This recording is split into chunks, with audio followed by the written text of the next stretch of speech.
વાવ તાલુકાના બાલુત્રી ગામે 17 દિવસથી ભરાયેલા વરસાદી પાણીનો નિકાલ કરવામાં વહીવટી તંત્ર નિષ્ફળ જતા મોટી સંખ્યામાં ગ્રામજનો થરાદ પ્રાંત કચેરી ખાતે ધરણા ધરવાની તૈયારી દર્શાવતા નાયબ કલેક્ટરે પાણીનો નિકાલ કરવાની ખાતરી આપી હતી। વાવ તાલુકાના બાલુત્રી ગામે વરસાદી પાણી ભરાઈ જતા લોકોના રહેણાંક સહિત પ્રાથમિક શાળા તેમજ આરોગ્ય કેન્દ્ર વરસાદી પાણીમાં ગરકાવ થઈ ગયા હોવાથી ગામ લોકો ત્રાહિમામ પોકારી ઉઠ્યા છે, જેને લઈને અગાઉ રજૂઆત કરી હતી, જેમાં તંત્ર દ્વારા પાણીનો નિકાલ કરવાની કામગીરી હાથ ધરવામાં આવી હતી, પરંતુ પાણી ઓસરતું નહીં હોવાના કારણે શિક્ષણ કાર્ય બંધ હોવાથી બાળકોનો અભ્યાસક્રમ સહિતની અનેક પ્રકારની મુશ્કેલીઓનો સામનો કરવાની પરિસ્થિતિ સર્જાઈ છે।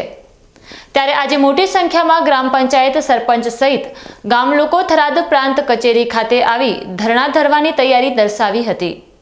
સાથે ગામ લોકોના ન્યાય માટે પૂર્વ કોંગ્રેસ ધારાસભ્ય ગુલાબસિંહ રાજપૂત આવી પહોંચ્યા હતા,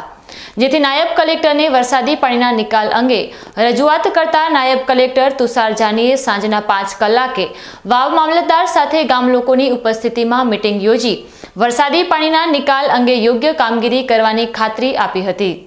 અને બાલુત્રી ગામ લોકોએ ધીરજ ધરવા અપીલ કરી હતી। અમે બાલુત્રી ગામથી લગભગ 200 આદમી પાણી નિકાલ માટે આવ્યા છો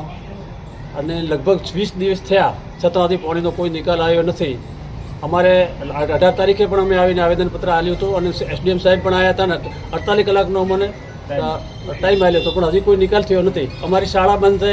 અમારા દવાખાના બંધ છે, હેડવાનો કોઈ માર્ગ નથી, રોગચાળો ફાટી નીકળ્યો છે, એટલે અમે ખૂબ તકલીફમાં છો। હવે મેં કોઈ કે ભૂખ હડતાળ ઉપર બેસવા આવ્યા હતા, બરાબર, અમારો પાણી નિકાલ થશે તાર અમારે ઘરે જવાનો છે, એટલે મહેરબાની કરીને અમે પ્રશાસનને આગળ વિનંતી કર્યા હતા। કલેક્ટર સાહેબ ખુદ આવીને બંધો તોડાવી કે ભલે મોટું સાહેબ ગમે ત્યાંથી નિકાલ કરે પણ પાણી કઢાવે તો અમારે બાળકોને દીવાય એવું છે ને કે દીવાય એવું નથી,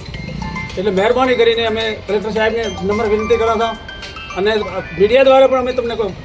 વિનંતી કર્યા હતા કે ગમે તેમ કરીને અમારું આ પાણી કઢાવો, એટલે તમને બે હાથ જોડીને વિનંતી કરો। આજે અમારે 24 દાડાથી લગભગ પાણી પડ્યું છે, 35 ઘરોમાં હાલે પડ્યું છે, કોઈ આવા જવાનો રસ્તો નથી। કોઈ એસડીએમ સાહેબ આવ્યા હતા, 24 કલાકનું કંઈ ગયા, એને બદલે આજ 60 કલાક થઈ ગયા, કોઈ એનો નિકાલ નથી। ગમે એમ કરીને અમારું પાણી કઢાવી આલો, નકા ત્યાં સુધી અમે ધરણા કરશું, 2 સુધી 2 બેઠા રહીશું, કલેક્ટર ઓફિસ જશું પાલનપુર, પણ પાણી કઢાયા વગર જવાના નથી। અમારા ગામમાં છોકરાઓ ભણવાની પહેલી વ્યવસ્થા જુએ, નિહાળ પાલનપુરી કેડ્યા, બીજી વ્યવસ્થા ડેરીની, ટોલ ઊભો થાય ક્ષેત્રમાં, કોઈ આરો નથી, પશુનો આરો નથી, મોણોનો આરો નથી, તો મોણાને ખાવા પીવાનું નથી, અમુક જગ્યાએ તો સાહેબ મરે છે તો ઢોરાને શું નાખે, કાંઈ બળી ગયું, બધું પાણી પડ્યું છે, ચોથી લાવીને મોણો કરીએ, રસ્તા બધા બંધ છે। આ તો